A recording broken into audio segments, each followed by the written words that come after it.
restrictions and limitations, the United Nations remains a receptacle of our hopes for a more peaceful and prosperous world, a kinder, more compassionate home for all mankind. My country joined the United Nations as the newly independent Union of Burma in 1948. It was an era of determined hope when the peoples of the world rose out of the ravages of war to build anew their countries and their faith in the human capacity for achieving peace with equality, prosperity with justice. Now, once again, it is a time of determined hope for Myanmar. When our people cast the overwhelming majority of their votes in favor of the National League for Democracy during the elections last November, they were demonstrating their support not just for a political party, but for a political culture founded on a belief in their right and their capacity to fashion the future of the country in the shape of their dreams and aspirations. And these dreams and aspirations echo those that had led to the founding of the United Nations. The dream of turning swords into plowshares, or to use a more modern idiom, converting weapons of destruction to farm machinery, is one that our people, who have long been compelled to sacrifice their sleep and their fields to the exigencies of conflict, understand with their hearts and their minds. To be safe in our own homes, to be confident in our capacity to realize our full potential, to be happy in the promise of progress for our young and security for our elderly, to be strong in our rights and duties as citizens of a peaceful and prosperous union. These are our simple aspirations. Simple, but it hardly needs to be said, not easy to achieve. And the only path that will lead us to our goals is the path of peace, the path that we must follow with hope and determination. Madam Vice President, the people of Myanmar have long been deprived of their inherent right to live in peace and security, to fundamental freedom and to development in the context of our 2030 goals, sustainable development. For a country that has experienced over 6 decades of internal armed conflict, nothing is more important than the achievement of lasting peace and national reconciliation. It is a difficult and complex task that the new government of Myanmar is taking on as a major challenge and a high priority. Recently, we convened the first session of the Union Peace Conference, also known as the 21st Century Panglong, as it embodies the spirit of Panglong, the conference of 1947 that paved the way to the founding of the Independent Union of Burma. Attended by the representatives of the government, the parliament, the armed forces, ethnic armed groups, political parties, and civil society organizations, the Union Peace Conference is based on the principle of inclusiveness and embodies the spirit of union. The conference is not an end in itself. It is a first vital step in our journey to national reconciliation and lasting peace that will save succeeding generations from the scourge of fraternal strife which has brought untold sorrow to our people. Madam President, over the last few years, the world has focused its attention on the situation in the Rakhine state of our country. As a responsible member of the community of nations, we do not fear international scrutiny. We are committed to a sustainable solution that will lead to peace, stability, and development for all communities within the state. Our government is taking a holistic approach that makes development central to both short and long-term programs aimed at promoting understanding and trust. The Central Committee for the Implementation of Peace, Stability, and Development in Rakhine State was established soon after our new government took office. We are undertaking the task of establishing security, peace, and stability of law, scrutinizing immigration and citizenship, facilitating settlements and implementing socio-economic development, and coordinating and cooperating with the UN agencies and international organizations for providing humanitarian assistance. To buttress our efforts to address the issue comprehensively and more effectively, we have also established the Advisory Commission on Rakhine State, chaired by Dr. Kofi Annan, the former Secretary General of the United Nations. There has been persistent opposition from some quarters to the establishment of the Commission. However, we are determined to persevere in our endeavor to achieve harmony, peace, and prosperity in the Rakhine State. Here, I would like to take the opportunity to ask for the understanding and constructive contribution of the international community.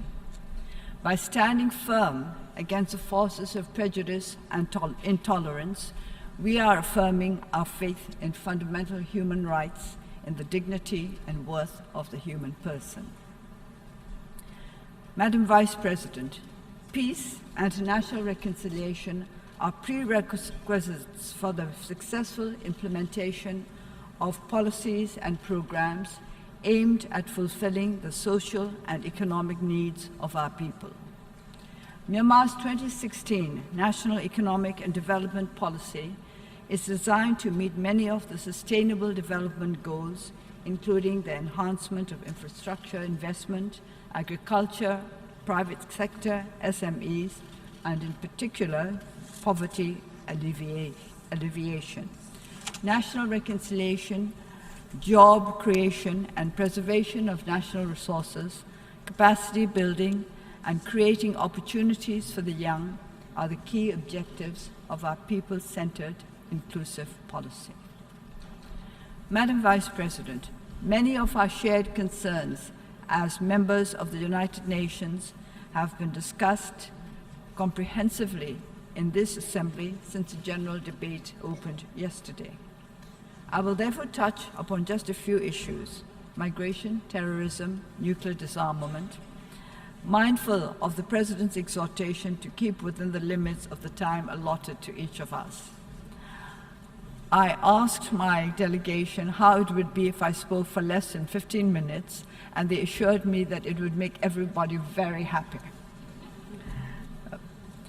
Durable solutions to problems can be found only by investigating their roots. The unprecedented scale of migration in recent years and the consequent sufferings make it an imperative to address the two most important causes of irregular migration: lack of peace and lack of development. While talking about building peace and development, we cannot neglect the important aspects of enhancing respect for human rights, equality, diversity, and tolerance with the balanced implementation of multidimensional economic policies. This is a challenging task, and there is a need for countries to work in collaboration to seek just and comprehensive solutions in compliance with international law. Migrants can contribute to the economies of the host countries as well as to the global economy. Therefore, I believe that building cooperation and collaboration between the host country and the country of origin in ensuring the rights of migrant workers will be mutually reinforcing for both. Our planet is a place to be shared by all. Sharing values and wealth will create a better world for all of us. Madam Vice President, we must be united in standing against all forms and manifestations of violent extremism related to religious, cultural, and social intolerance. Having identified extremism as a root of terrorism, we need to explore the causes of extremism. Lack of social and economic security, no doubt, are important factors, but I believe we also need to consider the possibility that lack of purpose of a sense of direction in life could be a force that drives many, especially the young, into the snare of ideologies that appear to offer certainty. Madam Vice President, Myanmar advocates a world free of nuclear weapons. The annual resolution tabled by my country on nuclear disarmament aims at achieving peace and security for present and for future generations. Establishment of nuclear weapon-free zones in different parts of the world contribute to this role. I'm happy to inform this Assembly that we will be depositing our instrument of ratification of the Comprehensive Nuclear Ban Treaty this afternoon. Madam Vice President, we have known the cost of contention and suffered the wounds of strife. It is something that we do not wish for anybody or any country in our world. I would like all those who have helped us along our road to build a truly democratic federal union. It has been a hard road, and we have been helped by compassion, by loving kindness, and by understanding. We would like to call for more of these factors in facing the problems of our world today. I have seen too much anger and hatred and resentment, demands, not offer of services. We would like our world to be a kinder world, a world that places giving above receiving. We are taught in Burma that the causes of corruption are greed, anger, fear, and ignorance. I'm not talking of corruption simply as the taking of bribes or the offering of bribes, but of the corruption of human nature. Anger, greed, fear, ignorance corrupt human nature, and it corrupts our whole world. I would like to call on all to help us in making this world truly a better place for us to live in, for our grandchildren and great-great-grandchildren to live in. And where, but in this gathering of nations, can I make such an appeal? So I appeal to you that we all stand up against anger and hatred, against fear and ignorance, and find a way to a better world through our capacity for compassion, for loving kindness, and for the ability to be happy in the good fortune of others. I thank you all.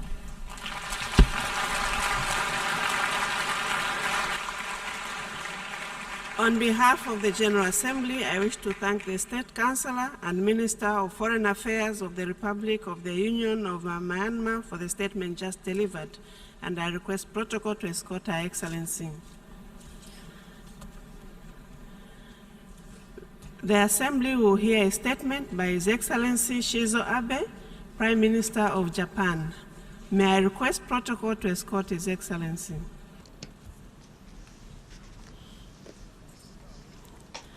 I have great pleasure in welcoming the Prime Minister of Japan, His Excellency Shinzo Abe. I invite him to address the General Assembly.